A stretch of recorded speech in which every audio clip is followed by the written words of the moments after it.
bagaimanapun, tersenyum licik, berpikir dia beruntung bisa bersenang-senang sejak awal karena dia sudah mati kebosanan. Matanya menyipit dengan kegembiraan buas saat dia bertanya-tanya bagaimana dia harus mempermainkan lawannya. Gael memperhatikan seseorang mendekati panggung, bertanya-tanya ada apa dengan pria menyeramkan yang berjalan ke arahnya. Berdiri di seberang Gael adalah sosok yang sepenuhnya tersembunyi dalam jubah kompang-camping, yang memakai tag nomor 286. Gael menganalisisnya, berpikir kuda-kuda sosok berkerudung itu terlihat canggung dan lemah. Gael menggenggam gagang senjatanya, memutuskan bahwa bicara tidak penting lagi. Dia menghunus pedangnya dengan suara tajam, menyatakan dia lelah berdiam diri. Melepaskan kekuatannya, dia mengayunkan pedangnya, menciptakan goresan besar energi angin hijau, memutuskan untuk tidak menahan diri. Para penonton menyaksikan dengan takjub, mengenali teknik khas itu sebagai pedang Gael. Saat pedang hijau bercahaya muncul di udara di sekelilingnya, kerumunan memujinya sebagai seorang jenius, karena mampu menguasai ilmu pedang tingkat lanjut di usianya. Gael menatap tajam lawannya, menantang sosok berkerudung itu untuk mencoba menahan serangannya. Dengan ledakan kecepatan, Gael menghentakkan tanah untuk mengumpulkan momentum, mengancam akan mencabik-cabik lawannya jika dia gagal membela diri. Dia menyerbu ke depan dengan kekuatan luar biasa, mengelilingi dirinya dengan pusaran energi. Sosok berkerudung itu berdiri diam dan sunyi, tak bergerak menghadapi serangan yang mendekat. Saat Gael turun dari udara, mengayunkan pedangnya ke bawah dengan teriakan, sosok berkerudung itu hanya melangkah masuk dan melancarkan pukulan hook kiri yang dahsyat ke wajah Gael. Dampaknya begitu kuat sehingga Gael terlempar ke belakang melintasi arena. Para kandidat sombong dari sebelumnya berteriak ketakutan melihat pemandangan yang luar biasa itu. Gael menabrak dinding arena dengan keras, menciptakan retakan besar seperti jaring laba-laba. Dia merosot ke depan, pingsan dan kalah dalam satu pukulan, membuat penonton bertanya-tanya bagaimana hal seperti itu bisa terjadi. Sosok berkerudung itu, yang sekarang terungkap sebagai Kaye, menggosok pergelangan tangannya dan melihat ke bawah, mengakui bahwa gerakan tiba-tiba itu bahkan mengejutkannya. Kerudungnya telah jatuh ke belakang, memperlihatkan rambut hitamnya yang berantakan. Dia merenungkan percepatan dan kekacauan yang tiba-tiba pada saat itu. Tiba-tiba, seorang penonton menunjuk Kaye dengan jari gemetar, berteriak tak percaya. Dia tidak menunjuk pada kemenangan itu, tetapi pada warna energi Kaye, hitam. Penguji berambut pirang itu memperhatikan dengan ekspresi serius, mencatat dalam hati bahwa hitam adalah warna yang sama dengan yang dimiliki oleh para monster. Bahkan Elikayan terlihat tercengang, bertanya-tanya apakah mungkin bagi manusia untuk memiliki warna itu. Kaye berdiri sendirian di tengah arena, tidak menyadari gawatnya situasi. Yang lain bertanya-tanya, apakah kekuatan untuk mengalahkan pedang Gael dalam satu pukulan berasal dari energi hitam misterius ini. Kaye melihat sekeliling dengan gugup ke arah kerumunan yang terkejut, bingung dengan reaksi mereka, dan dengan polos bertanya-tanya apakah dia telah membuat kesalahan. Turnamen berlanjut dengan pertarungan yang sengit. Dalam satu pertandingan, seorang kandidat yang ketakutan meluncurkan batu-batu tajam, tetapi Kaye menyerbu ke depan, dengan mudah menghindarinya. Dia menutup jarak secara instan dan melancarkan pukulan kuat, membuat pengguna sihir itu terlempar. Penyiar mengumumkan dia sebagai pemenang. Rentetan kemenangan Kaye berlanjut saat ia mendominasi, dengan kasar membanting lawan lain dan menjatuhkan yang ketiga. Jauh di atas, penguji pirang itu menonton dengan penuh minat, menyatakan bahwa Kaye adalah pelamar yang paling menonjol. Dia dengan antusias mencatat bahwa Kaye adalah pemilik warna hitam pertama, dan bersikeras mereka harus merekrutnya segera sebelum rumor menyebar. Tiba-tiba, langkah kaki berat mendekat dan sebuah suara dengan santai berkomentar bahwa sepertinya ini hari yang berat.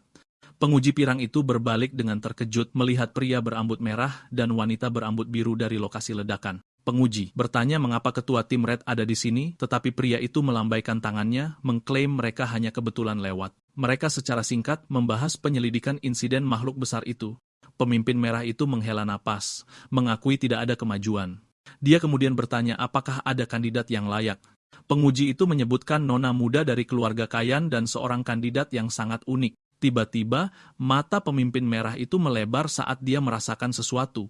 Dia melihat ke dalam arena dan melihat Kaye, segera menyadari energi hitam itu. Saat penguji memuji Kaye, pemimpin merah itu menatap anak laki-laki itu dalam diam. Wanita berambut biru itu berbisik kepada pemimpinnya, bertanya apakah anak itu ada hubungannya dengan penyelidikan mereka. Pemimpin merah itu mengonfirmasi kemungkinan besar itu dia. Dalam hati, pemimpin merah itu menyimpulkan bahwa warna baru yang muncul tepat setelah insiden di distrik Bayangan adalah kebetulan yang terlalu besar untuk diabaikan. Dia memutuskan untuk mengawasi Kaye dengan cermat untuk saat ini. Tanpa sadar sedang diawasi, Kaye melihat kepalan tangannya yang berasap dengan energi gelap.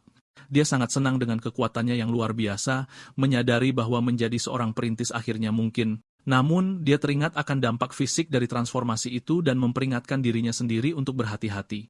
Dia tahu jika dia terlalu sering menggunakan kekuatan ini dan kehilangan warnanya di tengah pertarungan, dia akan tidak berdaya.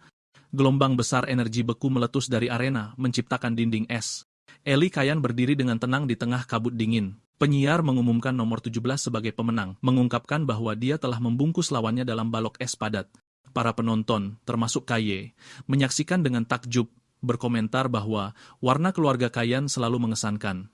Saat Eli menuruni tangga, Kaye memperhatikannya, bertanya-tanya bagaimana ada orang yang bisa mengalahkan sihir yang begitu dahsyat.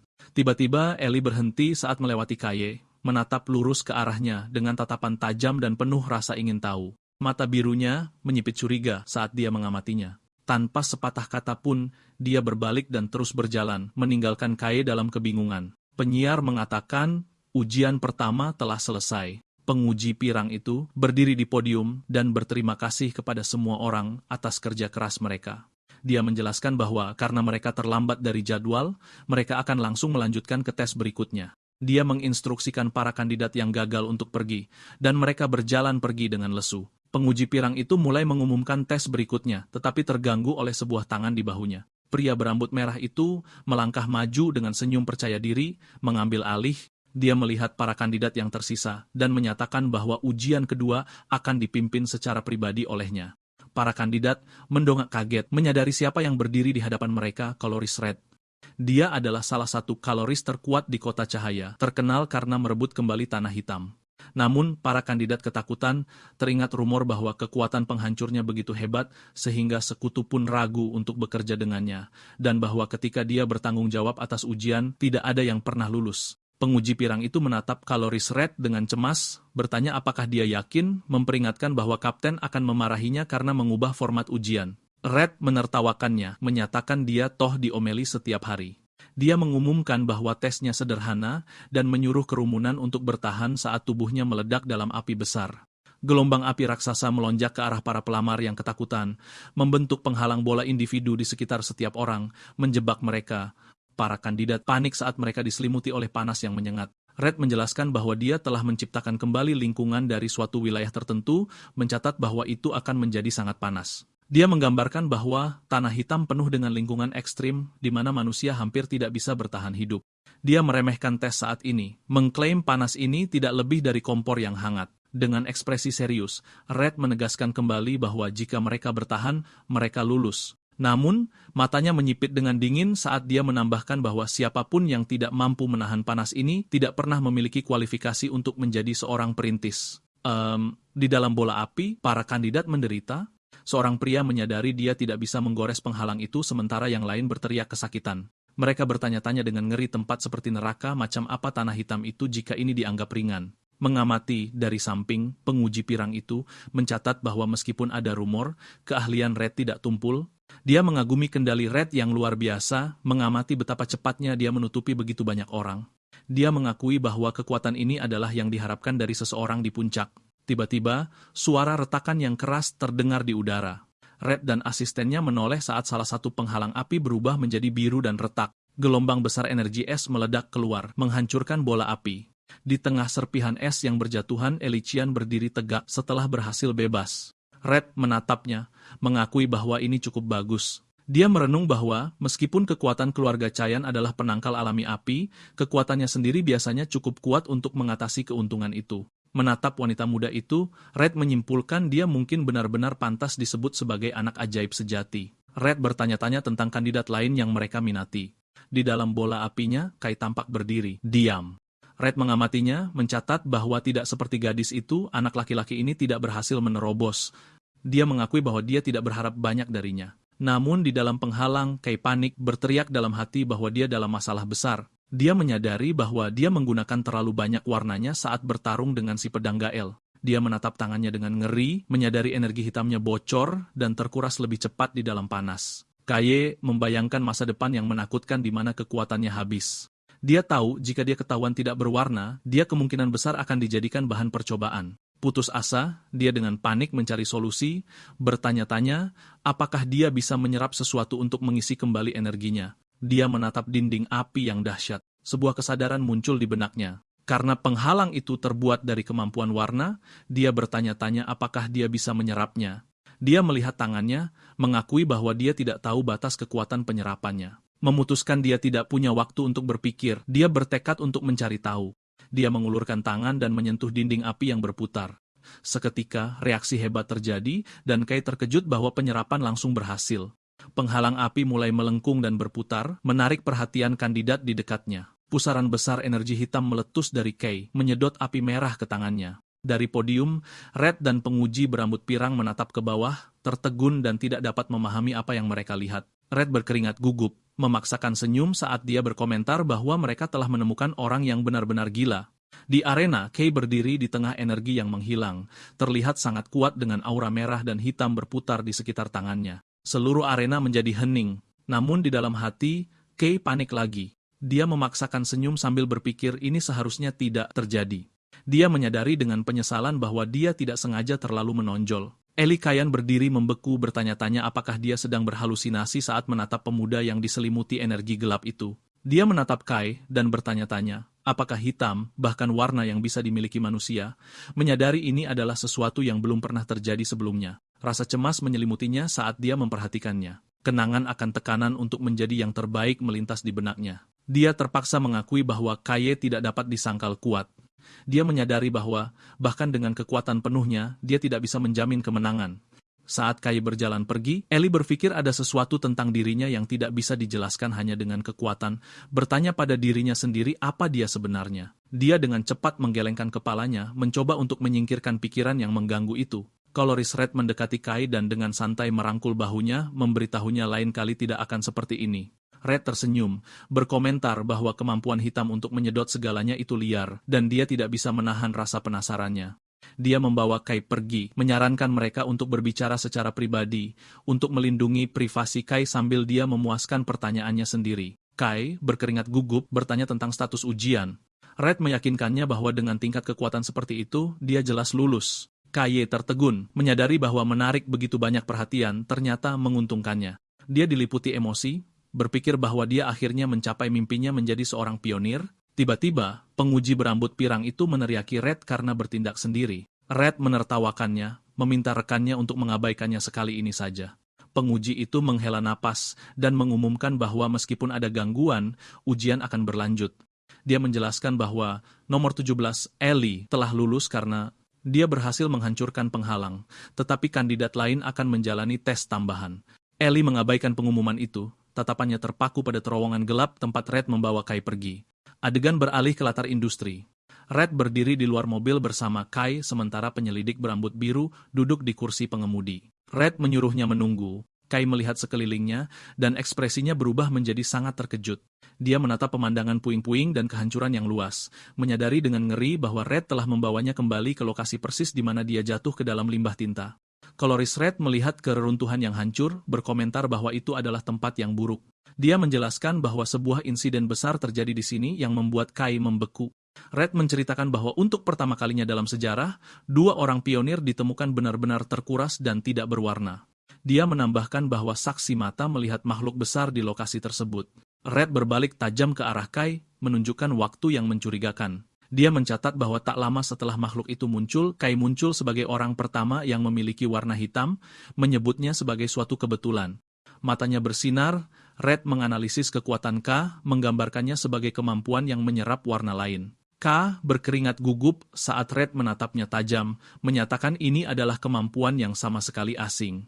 Di dalam hati, Kai panik menyadari Red mencurigai hubungannya sejak awal. Dia dengan panik bertanya-tanya apakah dia bisa lari, tetapi melihat aura pria itu yang luar biasa, dia menyadari mustahil untuk melarikan diri dari seorang pahlawan. Tiba-tiba, Red tertawa, memecah ketegangan. Dia melambaikan tangannya, mengakui bahwa dia hanya menguji Kai, tetapi mengeluh bahwa reaksi jujur Kai membuat semuanya jadi tidak seru. Kai menatapnya dengan bingung. Red menjelaskan bahwa meskipun pekerjaan resminya adalah menyelidiki insiden tersebut, secara pribadi dia lebih tertarik pada kemampuan unik Kai. Red menjelaskan bahwa kekuatan warna biasanya tidak bisa bercampur sama sekali. Namun, dia mengamati bahwa kemampuan Kai tampaknya mengabaikan aturan-aturan itu. Dia mengingat ujian kedua, menunjukkan bahwa K jelas tidak bisa mengendalikan kekuatannya saat itu. Kay tergagap mencoba menjelaskan, tetapi Red memotongnya. Tubuh kaloris itu mulai bersinar dengan energi merah, dan dia menyatakan bahwa mereka perlu melakukan tes. Kay menatapnya dengan bingung. Red mengulurkan tangannya, menjelaskan bahwa dia perlu memahami cara kerja kemampuan itu. Dia tersenyum percaya diri, menantang K untuk mencoba menyerap energinya sekarang. Kay panik dan mencoba menolak, memperingatkan Red bahwa itu terlalu berbahaya. Red hanya tertawa, memberitahu si pemula bahwa dia masih terlalu dini untuk mengkhawatirkan seseorang setingkat dirinya. Kay terdiam, terlihat tegang dan gugup saat Red memerintahkannya untuk berhenti bicara dan coba saja. Hitam melambangkan tanah hitam, kekuatan tak menyenangkan yang melahap segalanya. Red berpikir bahwa membiarkan kemampuan berbahaya seperti itu tidak diperiksa tidak dapat diterima karena dapat menggoyahkan fondasi kota yang bersinar. Sebuah rahasia kelam melintas di benaknya. Orang-orang belum mengetahuinya, tetapi makhluk humanoid itu ada. Dia diam-diam memperingatkan Kay bahwa jika dia pernah menghadapi mereka, atau lebih buruk menjadi salah satunya, sang kaloris mungkin harus melenyapkannya. Kay menghela napas, merasakan tekanan mengerikan yang terpancar dari Red. Meskipun diintimidasi, Kay setuju untuk tes itu. Dia meraih pergelangan tangan Red dengan gugup meminta konfirmasi bahwa jika terjadi sesuatu yang salah, itu bukan salahnya sementara energi gelap bangkit dari tubuhnya. Saat mereka bersentuhan, gelombang kejut energi mengubah udara. Kay terkesiap saat energi merah dengan keras melonjak ke lengannya, kontras dengan aura hitamnya sendiri. Dia menyadari telah membuat kesalahan. Ledakan api besar meletus dari titik kontak, menyebabkan Kay berteriak kesakitan. Di dalam neraka api itu, dia berteriak agar Red berhenti, mengakui bahwa dia tidak bisa mengendalikan kekuatan itu, dan rasanya seperti lahar cair mendidih di dalam dirinya. Dalam penglihatannya, Red muncul sebagai siluet seperti dewa yang menjulang tinggi dari api murni, memperkuat mengapa dia adalah seorang pahlawan. Red berdiri dengan tenang di dalam api, mengamati. Dia memperhatikan bahwa energi hitam K menyedot kekuatannya tanpa henti, seolah-olah kelaparan.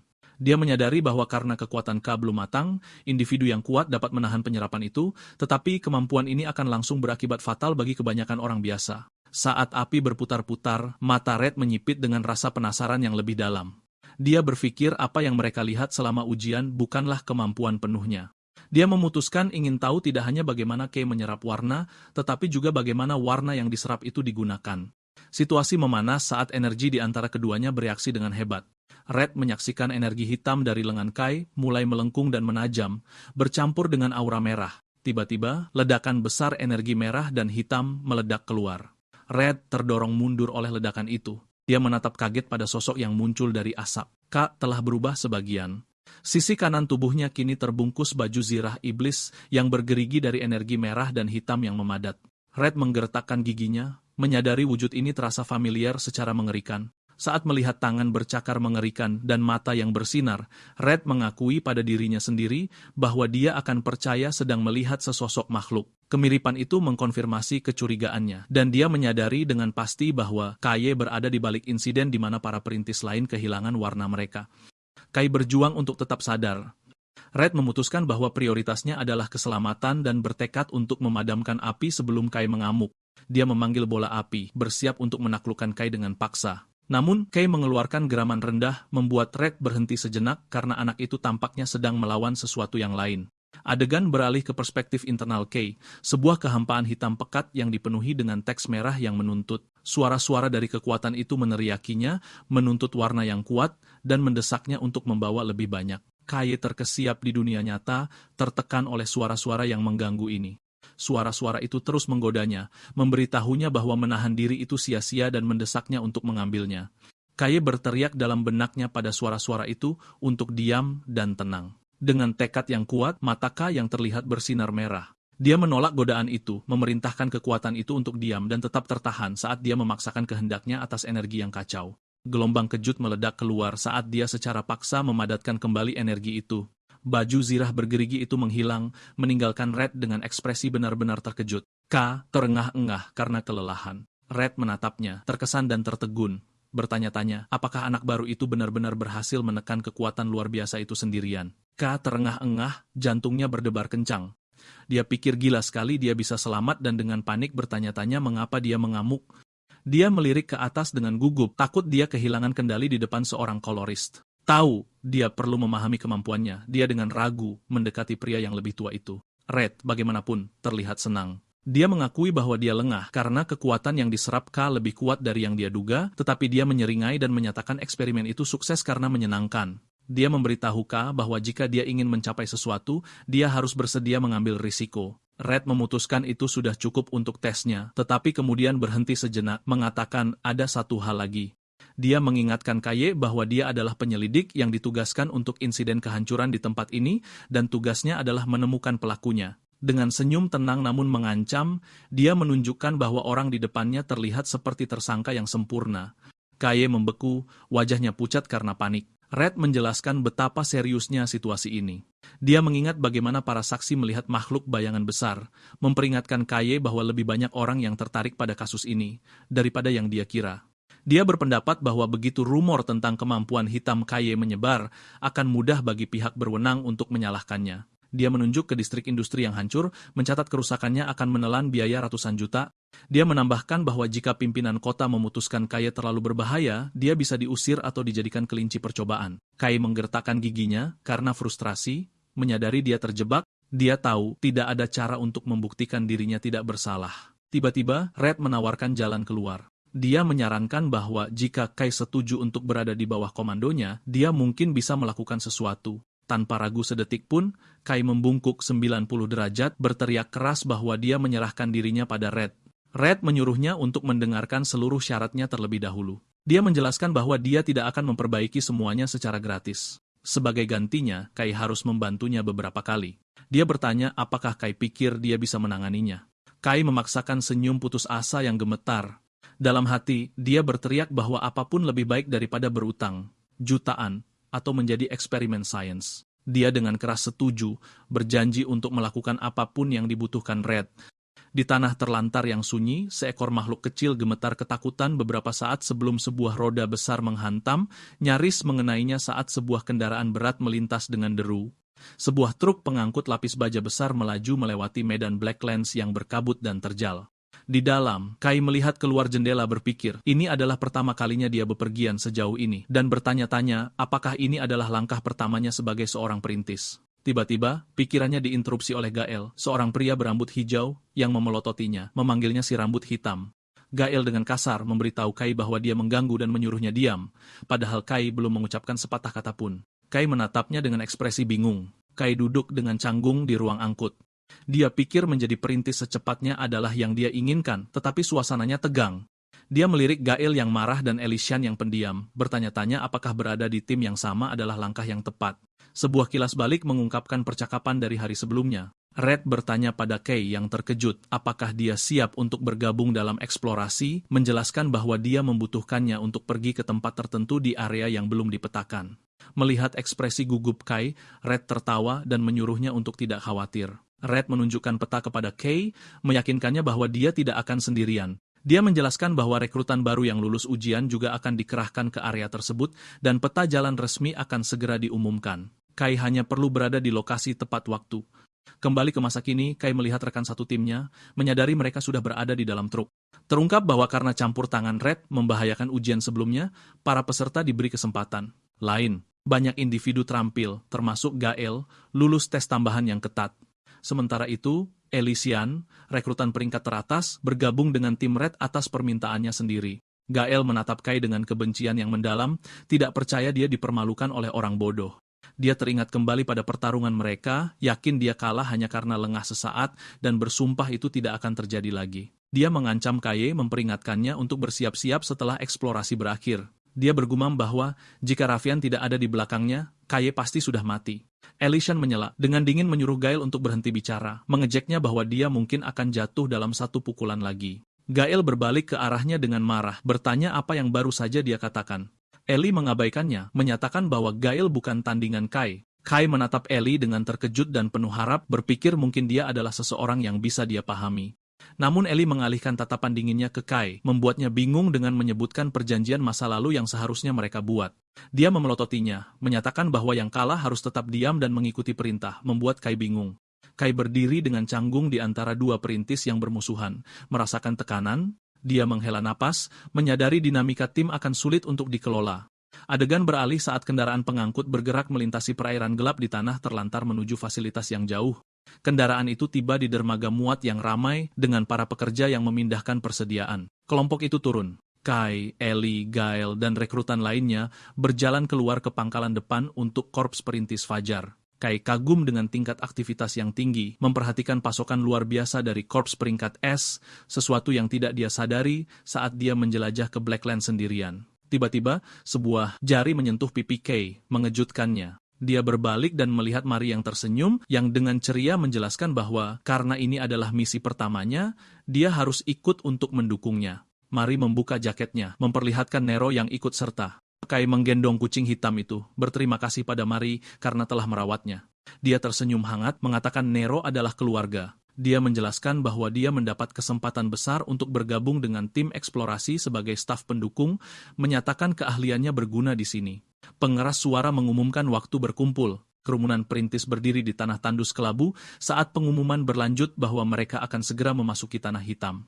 Kai menyerahkan Nero kepada Mari, memintanya untuk menjaganya. Mari memperingatkannya untuk tidak melakukan hal berbahaya, dan dia tersenyum, mengatakan padanya sampai jumpa nanti. Mari memeluk Nero, tetapi kucing itu tiba-tiba melompat dari pelukannya, mengejutkannya. Dia meneriakkan nama Nero saat kucing itu berlari ke arah Kai dan tenggelam ke dalam bayangan di tanah. Mata Mari terbelalak kaget melihat gerakan yang tidak wajar ini. Dia tergagap, mencoba memanggil Kai dengan bingung.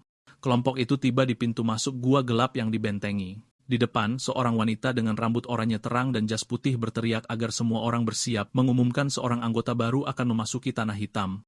Dia berteriak bahwa keselamatan adalah prioritas utama. Dia memperingatkan bahwa pengintaian telah melaporkan makhluk berbahaya tak dikenal di area 21, zona yang sangat berbahaya di mana mayat makhluk peringkat A ditemukan. Tiba-tiba, seorang perintis pria berlari ke wanita berambut oranye itu memanggilnya Arancia. Dia dengan gugup melaporkan bahwa pemimpin tim merah telah membawa anggota baru, tetapi mereka telah meninggalkan formasi tanpa izin. Mata Arancia terbelalak kaget, dan dia bertanya apakah itu benar? Utusan itu membenarkannya, dan Arancia menghela napas bahwa orang itu membuat masalah lagi. Kelompok itu diam-diam memasuki ngarai gelap menjauh dari pasukan utama. Coloris Red merogohkan tangannya ke dalam bayangan, memimpin jalan. Pasukan kecil yang terdiri dari Kay, Gail, Ellie, dan Red memisahkan diri dari formasi. Kai dengan gugup bertanya kepada pemimpin tim, apakah ini tidak apa-apa, menunjukkan bahwa tim utama menuju ke arah yang berbeda. Red menegaskan bahwa tujuan mereka berbeda. Kai melihat ke belakang ke arah Gail dan Ellie, khawatir karena pasukan itu semuanya anggota baru. Gail tiba-tiba marah, menuntut untuk tahu mengapa dia dan Ellie harus ikut, berteriak bahwa dia dengar Red hanya bermaksud membawa Kai, dan dia merasa terhina. Red tersenyum, aura merahnya berkobar. Dia menjelaskan bahwa bimbingan pribadinya bukanlah sesuatu yang bisa diterima sembarang orang, jadi tidak adil jika Kai satu-satunya yang diuntungkan. Dia meyakinkan Gail yang marah bahwa meskipun dia tidak akan menyuapi mereka, dia juga tidak akan membiarkan mereka terluka parah. Dia memotong pembicaraan, memerintahkan mereka untuk bergerak, mata Kai terbelalak saat mereka bertemu musuh. Jauh di dalam gua, kelompok itu dikelilingi oleh makhluk bayangan. Sementara Red memegang lentera, Kai, Gail, dan Ellie terlibat dalam pertempuran jarak dekat yang kacau. Seekor binatang besar seperti serigala menerjang keluar dari kegelapan. Elysian bereaksi seketika, pedang energi birunya menembus tubuh makhluk itu. Dia mendarat dengan anggun, menyadari inilah kenyataan di tanah hitam. Dikelilingi oleh mata yang bersinar, dia memperhatikan lingkungan yang menyesakkan dan gelombang monster yang terus-menerus, mengakui ini berbeda dari latihan. Dia menggenggam pedangnya, bertekad untuk mengatur kekuatannya dengan hati-hati. Dia melirik ke belakang, berpikir dia perlu bergerak lebih efisien. Dia menatap Kai dan berkata pada dirinya sendiri bahwa dia tidak ingin tertinggal di belakangnya. Sementara itu, Kai mencengkeram leher makhluk bayangan dan menghancurkannya secara brutal dengan tangan kosong. Ellie Kayan menatap Kai dengan sangat terkejut. Dia bertanya mengapa dia tidak menggunakan dropper. Kai ragu-ragu, mengingat ujian masuk dan mengakui bahwa dia tidak memilikinya. Dia menjelaskan bahwa harganya terlalu mahal dan dia merasa baik-baik saja bertarung tanpanya, membuat Ellie menatapnya tak percaya. Gale terperangah, berteriak tidak masuk akal bagi seorang perintis untuk tidak pernah menggunakannya. Dropper adalah alat penting bagi perintis yang digunakan untuk memasukkan energi warna ke senjata untuk melawan makhluk. Untuk memburu monster-monster ini dengan benar, seseorang harus mewarnai mereka menggunakan dropper. Kelompok itu memandang Kai yang berdiri di atas musuh yang dikalahkan, dan mereka mempertanyakan bagaimana dia berhasil mengalahkan mereka dengan tangan kosong tanpa alat penting itu. Tangan Gale gemetar saat dia menggenggam senjatanya sendiri, menyadari kesenjangan dalam kemampuan mereka. Dia teringat penghinaan saat ujian, menyadari dia bahkan tidak bisa menggores seseorang yang tidak menggunakan dropper. Gale menggertakkan giginya karena frustrasi. Dia menatap tajam punggung Kai, bersumpah pada dirinya sendiri bahwa dia